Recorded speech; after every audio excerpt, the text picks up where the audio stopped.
City podcast.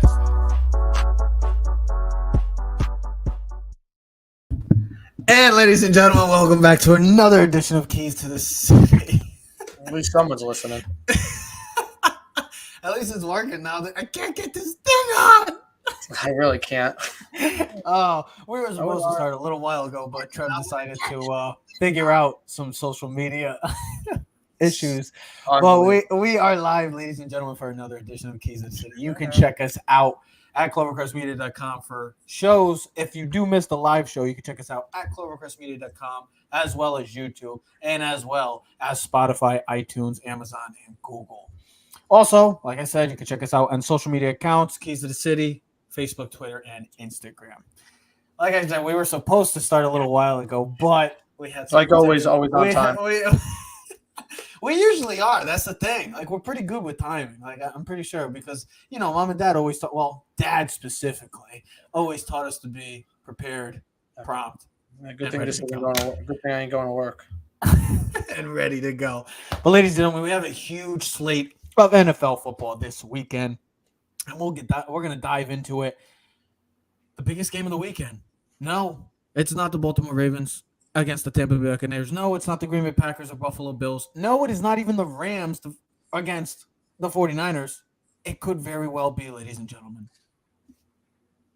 the New York Giants traveling up to Quest Field against the surprising Seattle Seahawks as well. We're going to dive into that, but let's talk about the breaking news today from the Giants franchise and give us our 2 cents about the big trade, the surprising trade that, well, we were all expecting something to happen. Ted was talking about, oh, maybe we'll get Kadarius Toney back after the bye. Well, no, he will not be suiting up in Big Blue once ever again as his short, humiliating, embarrassing tenure as a New York Giant first-round pick. Well, he got paid. He got his first-round pick, and guess what? Take it and run with it. Well, now he's going to the Kansas City Chiefs as he is traded for a conditional third, and a 6th-round pick to the New York Football Giants. Ted, just quickly, 2 cents about this, just seeing what a massive, massive waste of a pick this was. When you look at the scenario that it was last year for the Giants, there was a lot more glaring needs for this franchise.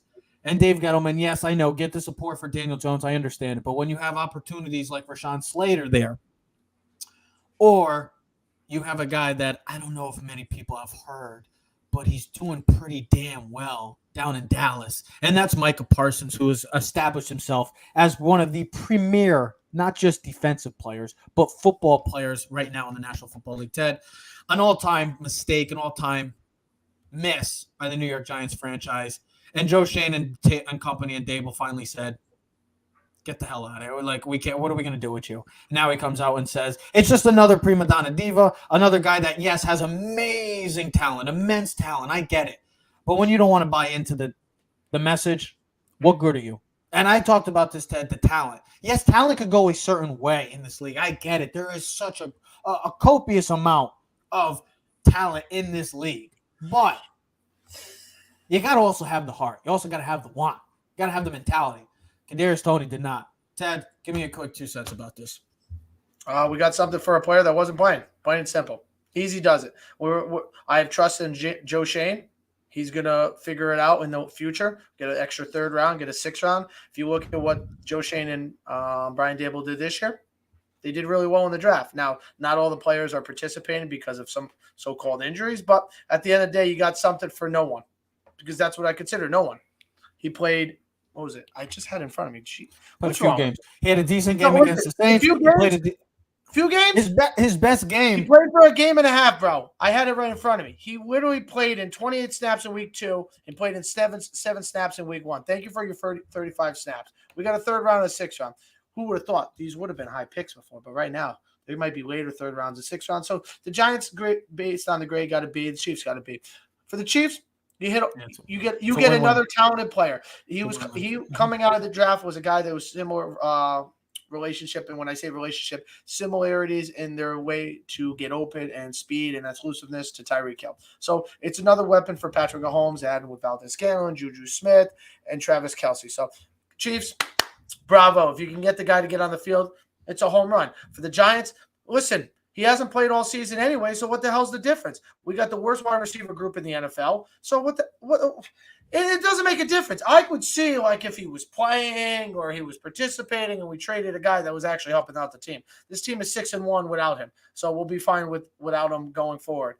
What's more upsetting is it has nothing to do with the trade. Anything. It's more upsetting that, like you said when you started the show, is we traded back. Because we wanted to get picks, which, hey, listen, we got an extra pick and it worked out. It turned out to be Evan Neal. We got Thibodeau and Evan Neal, but we traded back last year to pick up a guy. So it was a waste of first round pick. Literally, it was a waste of first round pick. When at the time we could have got, like you said, Rashawn Slater or Micah Parsons. Who knows if either one of those guys would have got drafted by the Giants? Maybe the Giants would have screwed that up too. But at the end of the day, it's a woulda, coulda, shoulda. It doesn't matter. We have to move forward. The Giants are moving forward. I don't care what he has to say. Yeah, you weren't hurt. Good. See you later. You're a clown. See you later. I don't care. You're not a Giant. So some people, once a Giant, always. Sorry, bro. Once a Giant. He wasn't even a Giant for half a second. He barely put his jersey on. All right, do me a favor. Stay the hell out of here. 420 yards in 15 games, dude. Get the hell out of here. It's like another DeAndre Baker pick. Dude, I don't really care. Like I don't care. If you didn't want to be here, see you later. The Giants got something out of it. Plain and simple. Let's move on. Because at the end of the day, the Giants are 6-1. And if they roll this week and the Eagles lose or whatever, Giants could be in first place in the NFC. So I don't really care. I'm worried about the guys that want to be on the team. I understand that he's an exceptional talent. We saw when he was on the field, he was really good. Ask Trayvon Diggs how good he was. Guy was getting lost in the maze trying to cover Kadarius Toney. Supposedly the best corner. See you later, bro. He got his pants pulled down half the time when he was playing Dallas. Dallas is happy not to see him. So that's all I have to say about that. Okay. Well, we'll see what the New York Giants do. The trade deadline. Bring the microphone closer, huh? How you doing, folks? How you doing, folks? How you doing?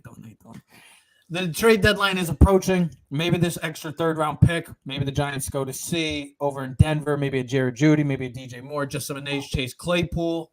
I even saw names like DeAndre Hopkins or Michael Pittman. I was like, what? That doesn't look like. I mean, don't get me wrong. It'd be awesome. But I just don't know how, especially DeAndre, with the money's purposes, the contract-wise, how that even would remotely work. But if Jared Jeudy is the guy, we'll see. We'll see if the Giants end up trying to team him back up with his offensive coordinator back at Bama and Brian Dable. But, Ted, you were just talking about it. The New York Giants are 6-1. Let's face the facts of reality, ladies and gentlemen. We can say whatever we want about this NFL team. We can say anything we want about the New York Giants. Just look at the landscape of the NFL right now. There is, like I said, 2, maybe 3 realistic Super Bowl true contenders right now.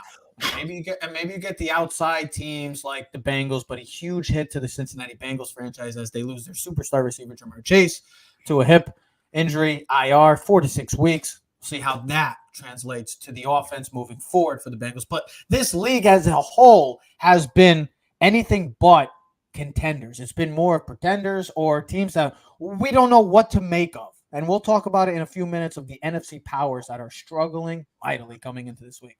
But there's been 2 major surprises from the NFC standpoint. You can add the Jets in there. We get it. The Jets have been amazing so far. We'll see how they translate with their injuries, dealing with Elijah Vera-Tucker, as well as Breece Hall. But this might be, ladies and gentlemen, and I know it sounds crazy because coming into this season, Ted, we thought of this matchup as a potential a draft pick type game. Who's going to get the higher draft pick? We're sitting here right now with these 2 franchises at a combined 10-4. Leaders, or I should say, one of them is the leader of the NFC West, and one right now is the 5 seed in the NFC. And that's the New York Giants and the Seattle Seahawks are going to play this Sunday afternoon, 4:25 in Seattle. It's going to be a huge test for the New York Giants, a tough test. But, Ted, just looking at both of these teams and what they've been able to do, the identity of these teams, very similar. Not a lot of great talent. I say Seattle has more talent, but not a lot of great talent overall. But you got some players. You got some studs. Good drafting. Who do you take? Who to take more seriously moving forward? Is it the New York Giants right now 6-1? Or is it realistically the Seattle Seahawks, Geno Smith-led Seattle Seahawks? Well, it's going to be the New York Giants. Who I take seriously, it's the New York Giants because the way they play their game is more sustainable. Absolutely. Well, here's the first thing because I wanted to make sure I had this. So I'm going to do this first by, the normal way, where everyone can understand. What the hell is the normal way? The scheduling. You look at the Giants next 5-6 weeks. Seattle this week, bye. Texans, Lions, Cowboys, Commanders, Eagles, Commanders. All right. Mostly winnable games. That Cowboy game could be huge. I think the Giants, after playing them, might be able to defeat them. Commanders, those are all winnable games. Lions, Texans, and we play the Colts later on. So you look at the schedule, I'm like, at the beginning of the season, you're like, I don't know. The Colts are probably really good. The Vikings, that's a much more winnable schedule when you look at it from that perspective. If you look at it that way, right? I'm just looking at it from schedule perspective. Then you look at the Seattle Seahawks, though. Play the Giants, tough matchup. At the Cardinals. I know we don't have a lot of trust in the Cardinals, but now they got DeAndre Hopkins back. I think this team is different. Plus, it's at the Cardinals. Same old. Got the Bucs. I know same old, but the Cardinals probably win. They're more explosive. Then you got the Buccaneers. Who knows what type of Buccaneers team you have? Then you got the Rams, Panthers, 49ers, Chiefs, Jets, and Rams. Now, you would have thought, the Jets, that's an easy win. Not anymore. The Jets are a much tougher matchup, and you still play the Chiefs and the 49ers division. So when I look at it, at least from that perspective of the schedule, Giants have an easier schedule. So I think from that perspective, that you could take that a little bit more seriously, that the Giants will have a better opportunity. When I say seriously, a better opportunity to make the playoffs. But here's the other thing. They want to get some stats. Here's where I'd say sustainability. And I don't need to spit off the Giants stats because we know they're good. At least they run the football. What are they, second in the league running the football? They are first in the league right now at 173 points. Oh, that's great you told me that. Glad you corrected that because the Seattle Seahawks are tied for the most rushing yards surrendered this season with 1,048. They're giving up the sixth most yards per carry, 4.9. They've given up 10 rushing touchdowns, which is tied for third in the NFL. So you look at that. Now, one thing that Seattle's defense does well, they do take the ball over, but they defensively give up, 26 points a game? So their defense is not good. Sustainability, listen, their offense is really good. Yeah. They're the second leading scoring team, sixth leading scoring team with 27 points scored on the first drives of the game, which is third in the NFL. They score from outside the red zone, how about this, Trev? I want to tell you a crazy stat. Okay. Their red zone rate in the NFL, their touchdown rate in the red zone, second worst in the league at 36%. Though, when they're outside the red zone, it's 77%, which is number one in the league. So when they score with big plays outside the red zone. Mm-hmm.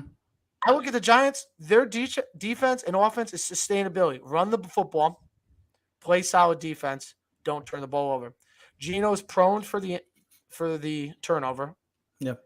Their defense is not that good, and the schedule they play gives me more trust and faith that the New York Giants sustainability, and I could take them much more seriously, that they can have a deeper run going further. Well, here's the thing about both of these teams right now. You look at the NFC West. The NFC West right now, on paper, is supposed to be coming into the season one of the better divisions in this entire league. It's been anything but. I like to use the term, let's just use it what it is. Disappointing is what the NFC West has been. The Cardinals have not looked impressive. They've had their moments, but they have not looked impressive. The LA Rams, well, you have seen the LA Rams because they've been on TV enough. And when they are on TV, they've gotten slapped around. The Dallas Cowboys, the Buffalo Bills, the San Francisco 49ers, just some of the games that they have not looked like the LA Rams of last year. And we'll talk about them in a brief too. The 49ers, even with the moves they made, let's be honest, the 49ers have one of the most talented teams in the league, but it's not all getting put together right now. It's dealing with either injuries or you make the move for McCaffrey. Can they all finally gel and get it together? The Seahawks, both of these franchises coming in had no expectations. Like we already saw it. The Seahawks, as of right now, they look like geniuses with the Denver Broncos out of that trade, making out like billionaires and millionaires and money, and much more draft pick compensation coming your way with that trade. And then the New York Giants, we already expected them. If the New York Giants can just compete and just get something going in some direction moving forward, then it would have been a bonus. Both of these teams after 7 weeks, I mean, especially Geno Smith, Daniel Jones, two quarterbacks that were probably coming into the season, let's be realistic, bridge quarterbacks, have been playing their part.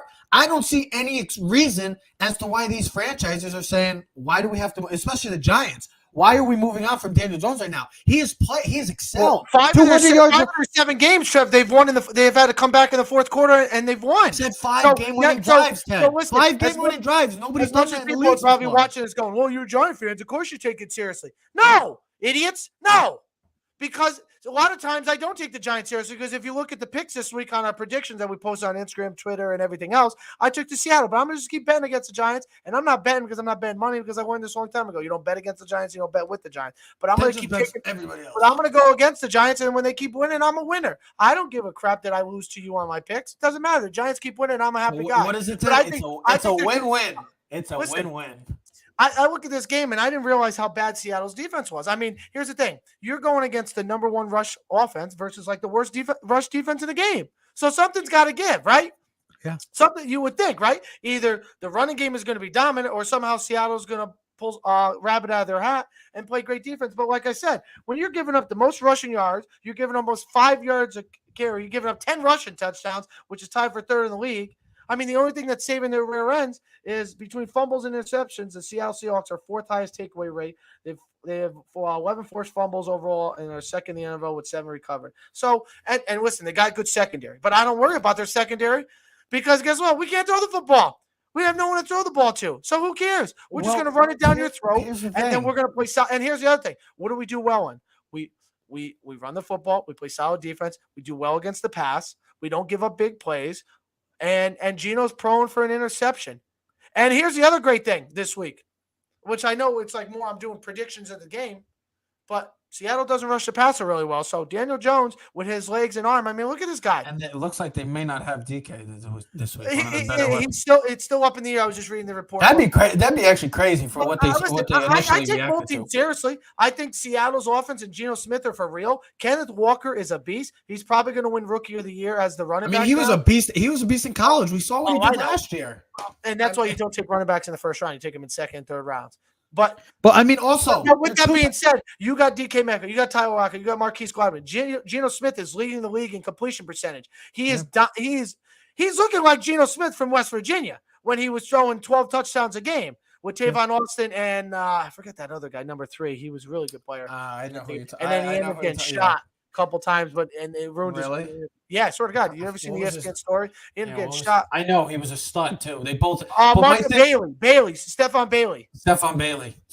Oh yeah, I remember that was that was a deadly duo. So and look at the game against Baylor where he had 7 touchdowns passing. But I just look at the Giants' schedule going forward. I look at the next 3 weeks, like we said. You got Seattle this week.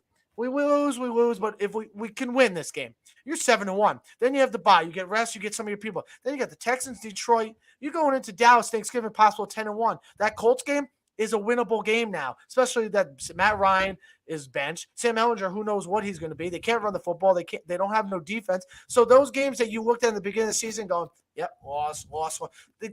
Amazing how your perspective changes when the season goes on. You would have looked like the Buccaneers. Oh, they're going to win that game. They're going to beat Carolina. Yeah, no, Pittsburgh. That's a win. You just don't know week in and week out. Like you started this conversation, and it was making me think about when we started the show 3-4 years ago. Remember we were talking about midseason? There was like all the teams were like all like the same, and you were like, wow, it's like the flip, like the kind of flip of the deck. You really don't know what cards you're going to get. You really don't know what team you're going to get. I mean, Arizona has not looked that good, but last week when DeAndre Hopkins came back, they put up like 40 points last week. Now I get you it. Don't know against the Saints. You just don't know week in and week out who's going. I mean, Pittsburgh's beat Tampa Bay. Now I get it, Tampa Bay. Let me get back to this. Our minds, though, our perspective is, it's Tom Brady. They can't lose to Carolina. Nope. So that's what you have to think. The perspective is, Aaron Rodgers and the Green Bay Packers will figure it out. Well, guess what? No, they're not. Seattle Seahawks, the New York Giants, the teams that you have no trust in are the ones that are now proving us wrong. We're still living in the past, and we haven't moved on to the beginning. And that's why when you started this show, there is really only 3 teams you can take seriously right now in the league, and that's the Philadelphia Eagles, the Buffalo Bills, and the Kansas City Chiefs. Everyone else, you still have questions if they're good enough. You can go to Dallas. You're like, is Dak really good enough? Is Mike McCarthy going to make the right call when it comes down to it? I'm going to be Stephen A. Smith right now. We know what the Dallas Cowboys are going to do. They're going to get everybody all excited. If there was a year that they could make the Super Bowl from the NFC, this is the year. Well, I don't really see it because it's wide open. I don't really see a team beating the Eagles right now because they just look balanced overall, as better than maybe anybody in the league right now. But these two teams, and we were talking about it, even if the Giants finish 5-5 the rest of the way, they still win 11 games. They're getting to the playoffs. They have an 85% chance of making the playoffs. Just think of these two teams. And the reason why I'll say the Seahawks, I think that they're up for, don't count out the Seahawks. They continuously play well. Geno Smith is playing well. If he just doesn't play like Geno of the Jets, then they're going to be okay. Run the ball with Kenneth Walker because you got a stud back there. Charles Cross and Abraham Lucas, their two tackles right now, have been great, have been what they have expected to. Woolen and Kobe Bryant are stud cornerbacks that they drafted. And they don't even have Jamal Adams. Jordan Brooks has been Bobby Wagner. These are all guys, and Russell Wilson. I know. Yeah. I joke with that. I was about to say, Bobby Wagner's on the Rams. I know that, but what I'm saying is, guys, they let go of their big star players. You know what the Seattle team reminds me of? The 2012 team when they drafted Russell Wilson, when they drafted Bobby Wagner, when they made their big moves, and these rookie class. They have 6 rookies starting on this current team right now. This New York Giant team. And I've harped on it. Has it been pretty for the first 7 games? No, it hasn't been. I'm not going to sit here and say. I'm not going to sit. Hold on. I'm not going to sit here and say that it's literally been perfect. That's been pretty. It's not a super. Hey, like I said, if they get to a Super Bowl, then that's awesome for us Giant fans. We'll be glamoring in it, all the love of the New York Giants. But to look at what this franchise is. They're never counted out in any game. I don't care what the deficit is. I literally sat here last week. I was like, they're going to lose to Jacksonville. I'm like thinking to myself, is this really going to happen? And I'm like, are we going to lose to this franchise? Like really playing off of 2 great back-to-back come-from-behind victories of the Packers and Ravens and to manage a loss like this. They were just teasing you, bro. Every game, it doesn't need to be pretty. With the way this NFL season has been, pretty isn't the answer right now. You just got to win. If you just keep winning, that's all that matters. It doesn't have to be pretty. It's not. I don't know if you read some of the quotes. The team is thinking it's kind of stupid, some of the metaphors we have in football, but they're taking it week by week. They're literally trying every week. That's what every team should trying to go 1-0. Well, so teams though they look ahead. I know that, but that's how the message should always be sent. And Brian Dable, my God, I think we're going to start having debate. Is Brian Dable the Patrick Mahomes of coaching? And I know I sound crazy. Let's see something. Let's win something before we start crowning. Because if you want to crown their ass, we'll crown them. You sound like a bad Giant fan right now because I don't know about you. I don't want to crown him, Trevor. I'm not crowning him anything. I'm just saying with the way that he has coached this team, a team that doesn't have superstars all over the place, with the exception of a few players that have been excelling. Andrew Thomas, Saquon Barkley, Daniel Jones, Xavier McKinney. You have players, young players that are getting better for this franchise. But the way that this team coming into the season, coming on paper, you're literally just saying, how is this? This is one of the least talented teams rosters in the league. And Brian Dable is just managing to put these pieces, and that's a credit to all the coaching staff and putting them in the right places at the right time and making plays for this team. And Brian Dable has excelled. And the New York Giants are in every game. It doesn't have to be pretty. This isn't a pretty league this year. With the combination of the refs, with the combination of the older quarterbacks that have been playing poorly, the play on the field has been poorly. And maybe that's just more of, maybe they do need to play a little more preseason moving forward, because sometimes the play hasn't been all excellent, other than, like I said, the Buffalo Bills or the Kansas City Chiefs or the Philadelphia Eagles this year. The rest of the 29 teams, ladies and gentlemen, it hasn't been pretty. But the New York Giants, I hate to give you a little dose of reality, ladies and gentlemen, but they're 6-1. There's no other team in the NFL right now that's 6-1. So I guess after this 25-minute conversation, I think we take the Giants seriously. I think both teams have a recipe. Yeah, but you asked more. It's the Giants, bro. Oh yeah, but the Seahawks have proven that they can come back. They're never say die attitude. And here's I get it. They're in a tougher division, Ted. Who? The Giants. They're in a tougher division. The Eagles and Cowboys. I mean, compared to the NFC West, I don't take the Cardinals serious one bit. The Niners. No, we're talking about the only Arizona is going to be dangerous down the stretch.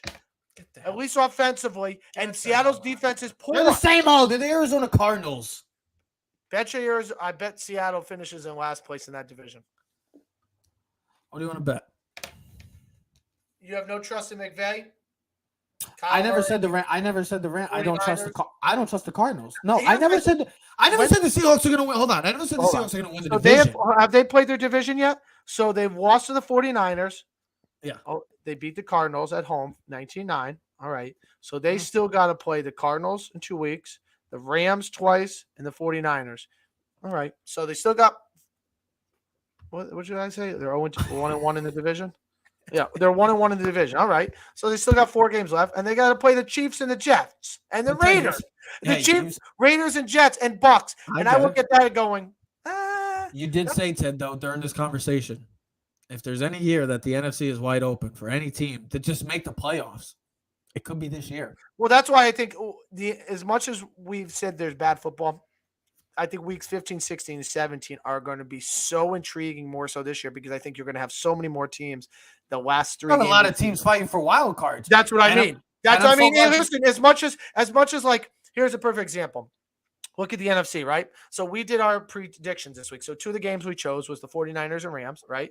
And then we chose Green Bay and the Bills, but we also did the Bucs versus the 49ers. I know they're not playing each other, but when you take those 4 NFC teams, right? You would have said they would have been the top 4 teams in the bracket. You know what I mean? In the standings coming forward. Well, they're not even close to being the top 4 teams, but all of them are under 500. So it speaks volumes to what these teams represent and the 2 teams we just talked about, the Seattle Seahawks and the New York Football Giants. The Buccaneers and the Packers, I don't know what the hell's going on out there. I mean, like you said, Lombardi, I don't know what the hell's going on out there. Their quarterbacks look old. Their teams look awful. The Buccaneers have the worst rushing attack in football. So, Ted, let me ask you. Hold on. Before you get don't talk. And then the 2 other teams, the 49ers and Rams, maybe you thought the 2 talented teams, they're crumbling. So there's some big matchups in the standpoint of like tonight's game. Huge matchup. Well, the record doesn't speak for it. Well, the record doesn't. That's why it's a huge game. Because the Tampa Bay Buccaneers realistically could be 3-5 moving ahead after tonight. Come tomorrow, they could be 3-5 against the Baltimore Ravens.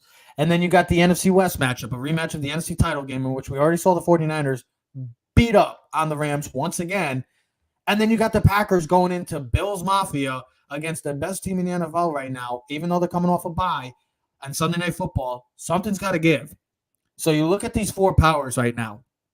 These teams that, Ted, you even said it, coming into this season, they have been maybe the teams coming out of the NFC. But you look at 7 weeks right now, and you're saying, I might have to retract on my statement because right now there's a lot of uncertainty surrounding these 4 teams. And you look at all 4 of them. I'll get right into it. Rams, offensive line problems, don't have a true edge rusher right now other besides Aaron Donald. Matthew Stafford has been struggling. They really got to get something more than Cooper Kupp going offensively. The running attack hasn't been there. Then you look at the Packers, not having Devontae, Aaron Rodgers continuously going out to the news media and just running his big mouth, keep it in-house, but he's an idiot. He's a clown, so what else is new?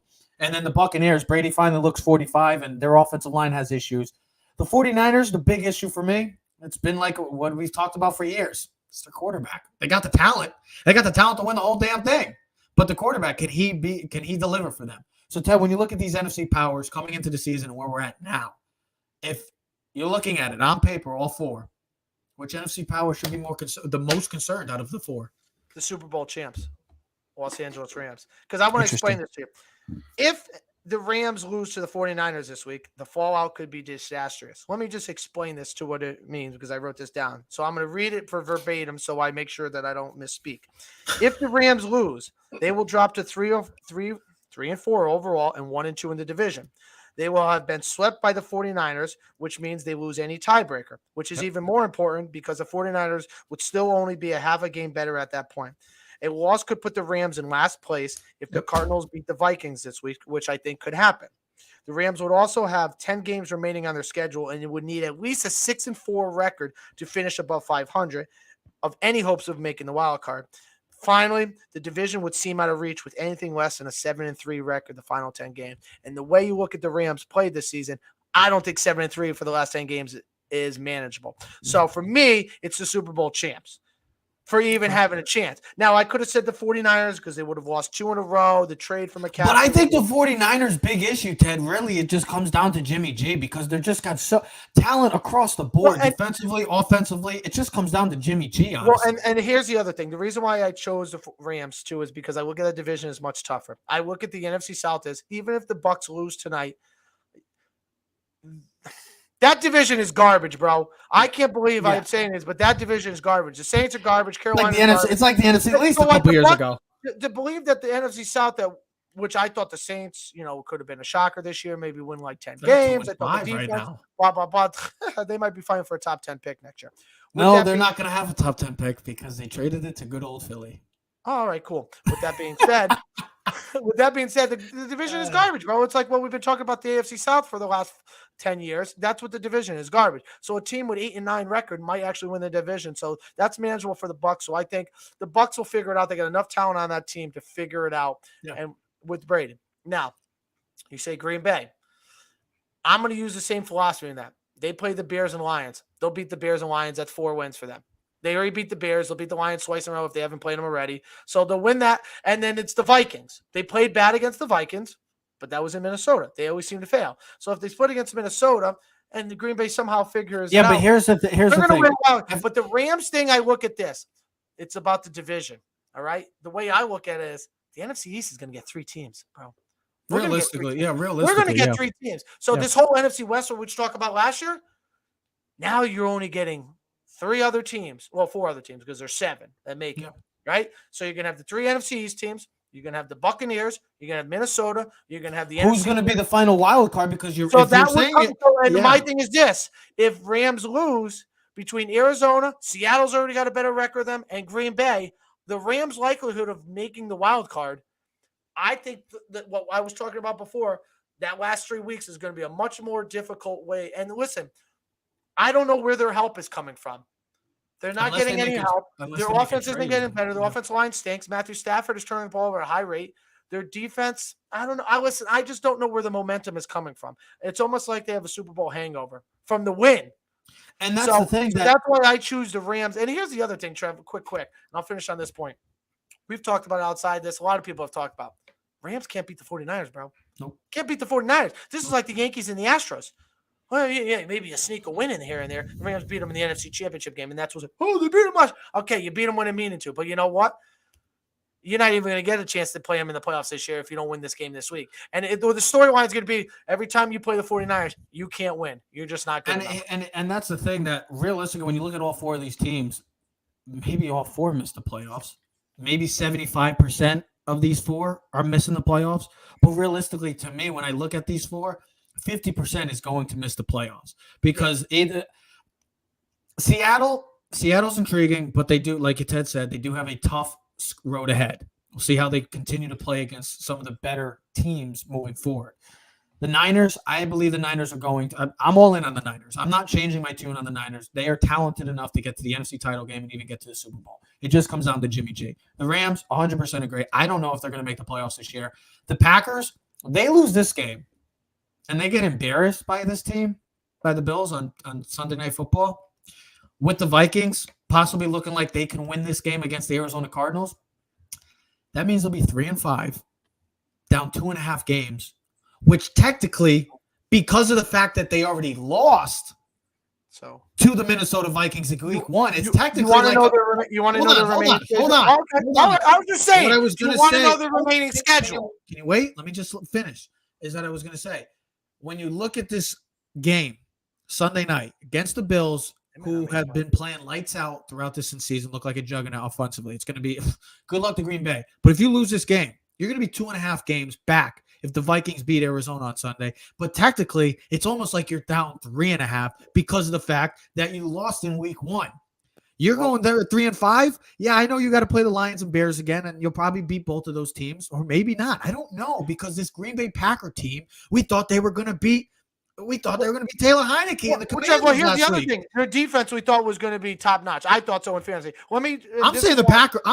The Bucs to me. Listen, yeah, I was just going to say tell you what the remaining schedule was. Give me 1 sec. When the Bucs To me, realistically, they got a lot of problems too. Brady looks old. That offense, I don't know what's happened. They can't run the football. They're one of the worst rated teams running the football this year. But it's just their division is just god awful. Yeah. The Carolina Panthers are a bad team. Yes, they beat them last week, but they're not a good team. They're not going to win many more games, I believe. Well, we don't know. I can just sit here right now and be like, I don't know what's going to happen. I get it. The NFL season has given us uncertainty each and every week. But realistically, when you look on paper, maybe the Saints figure it out. I don't see it right now because they got a lot of issues. And Dennis Allen, he's going to be like Todd Bowles. That's another thing. There's a reason why these guys get fired. Todd Bowles, Dennis Allen, Josh McDaniels. There's a reason why these coaches get fired. Lovie Smith before. Like, I don't get it why these guys sometimes get second chances. And that's all I'm trying to say. The Bucs would be the least out of these four. But if I had to put the ranking, I'm putting the Packers as number one and the Rams too. I mean, here's the other thing. You look at they got the game against the Bills this week. No one's giving them a shot. But I told you on Monday morning, don't be surprised, or Sunday night if somehow the Packers win because no one's giving them a chance. But listen, would you consider that the biggest upset of the season up to the date, realistically? Because look at the scenario. The Packers, look how bad they've been offensively. The Rodgers can't figure it out. What was the game that I told you? Hold on. What was the game I told you? I was like, watch them win. The Chiefs. The Colts over the Chiefs. All right. I just want to tell you. Would this be the biggest upset of the weekend or of the season so far? Yeah. If the Packers, yeah, maybe the Colts, Chiefs, maybe. But at the time, we didn't realize how bad the Colts were. Here's the other thing: they got the Bills this week. They're at the Lions next week. I didn't realize their schedule ain't that friggin' easy either. They got the Lions, Cowboys, Packers? Titans could be a tough game. At the Eagles, at the Bears, Rams, Dolphins, Vikings, Lions. So, you know what? Are you talking about the Packers right there? Yes, that was their remaining schedule. And so what I'm saying is, as much as I want to live in the past of the Packers, that schedule ain't too easy either.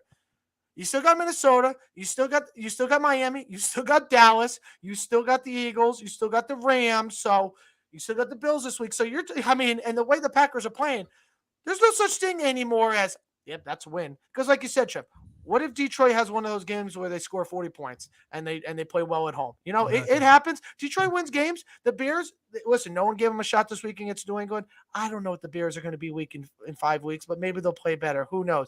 Dallas, that's a tough game. Who knows what? That's what I'm saying. You don't know. The Eagles, the Rams. I mean, that Rams game against Packers might be the decide. That's what, week 14 or what I have.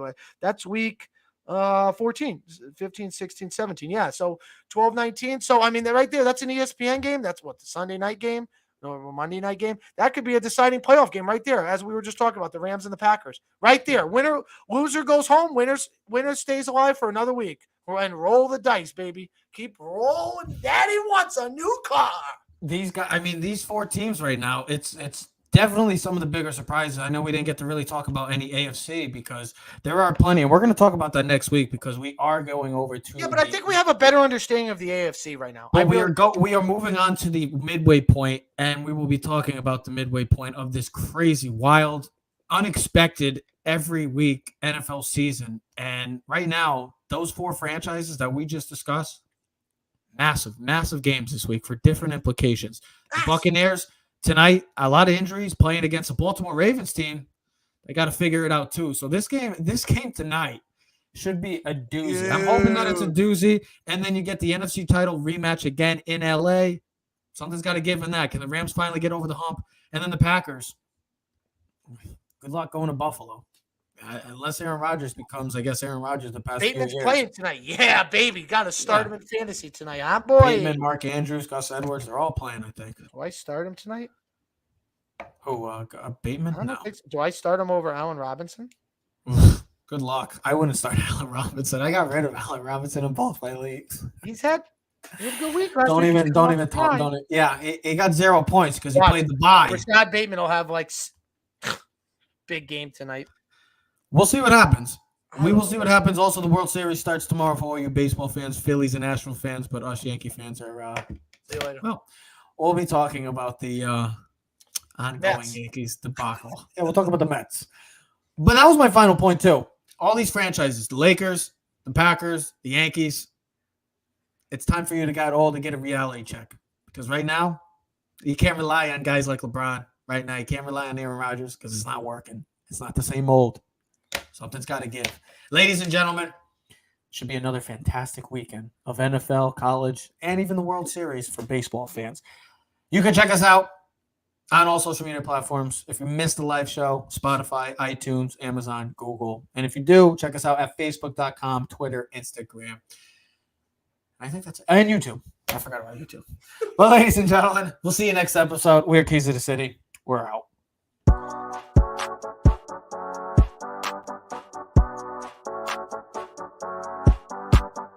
You are now in tune to the Keys to the City podcast.